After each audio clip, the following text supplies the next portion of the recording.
lady. No, you're wrong. I'm not Tommy Meehan. Funny how everybody takes me for Tommy Meehan. No, Tommy hasn't got that certain, you know, that I have.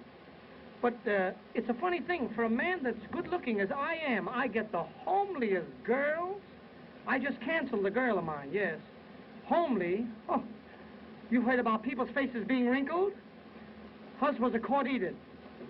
And she had a very, very nice family. Of course, they had a lot of hard luck. Yes, her poor father, he died of throat trouble. They hung him. And her brother, lovely chap, but he's gone, poor fella. With good behavior, he ought to be out in 1927 or 8. You know, he used to work in a bank. But no matter how much the boss likes you, you can't work in a bank and bring home samples. Oh, no. And she was a nice girl. I didn't mind her being homely, but she was so dumb, terribly dumb.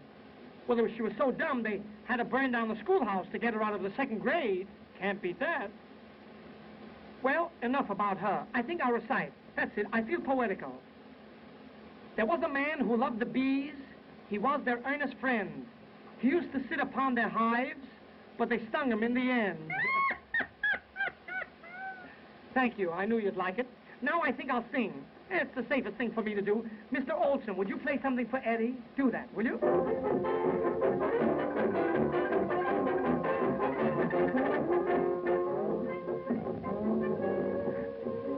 I may look simple, but I want you to... I'm full of knowledge.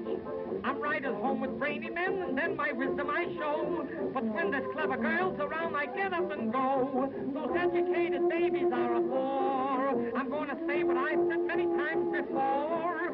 Oh, the dumber they come, the better I like them, 'cause the dumb ones know how to make love. Oh, Weisenheimer has you meet her folks when you call. The brainless baby always keeps you down in the hall. Oh, the dumbbells I've met have won beauty prizes. They look like angels sent from above. A clever girl will want to know if you mean to wed. The dumb ones never think of looking that far ahead. That's why the dumber they come, the better I like them, 'cause the dumb ones know how to make love. Oh, the dumber they come, the better I like them, 'cause the dumb ones know how to make love. The smart girls speaking Greek and other languages too, but the dumb girls only languages who's putchy as you. All the saps that I've met have won beauty prizes. They look like angels sent from above. You start on squeezing clever girls, you're soon on the shelf. But when you're with dumb daughters, you can just be yourself. All the dumber they come, the better I like them, 'cause the dumb ones know how to make love.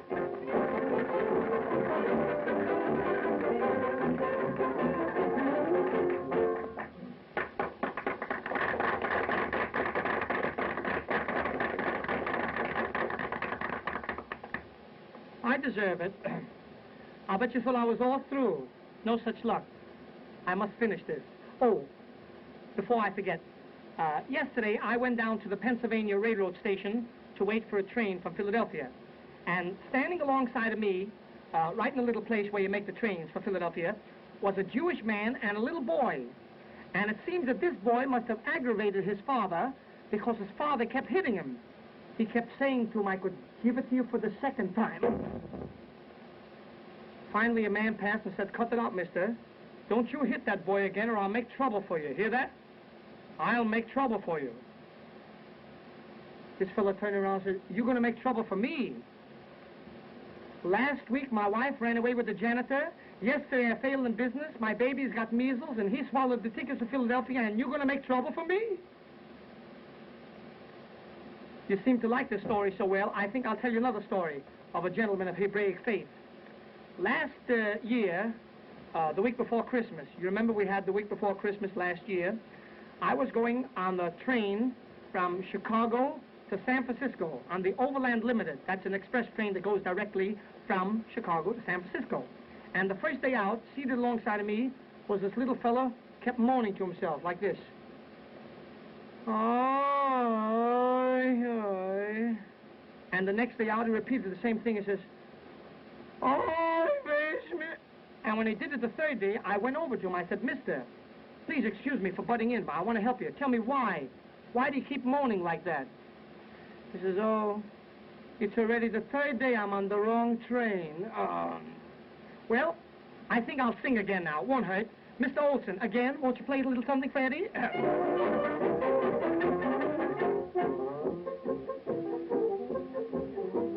Georgie Porgy is a guy who is very bashful and so shy. The ladies prize him, they idolize him. You can find him most anywhere in a great big cozy Morris chair. I'd be looking at the ceiling while some girlie is appealing. Oh, gee, Georgie, whenever I'm with you. Oh, gee, Georgie, I don't know what to do. You never tease or hug or squeeze like Johnny or Joe. You look at me and then, oh, gee, I get so, I don't know. Oh, gee, Georgie, what can it be? When you're around, I get so excited. You're not handsome like a statue, but each time that I look at you, oh, gee, Georgie, oh, gee. Oh, gee, Georgie, whenever I'm with you. Oh, gee, Georgie, I don't know what to do. You talk to me of poetry and music and art, but you're not here for that, my dear. I wish you'd start. Have a heart. Oh, gee, Georgie, what can it be? When you're around, I get so excited. My head should be just where your chest is. Kiss me, hot lips, I'm asbestos. Oh, gee, Georgie, oh, gee.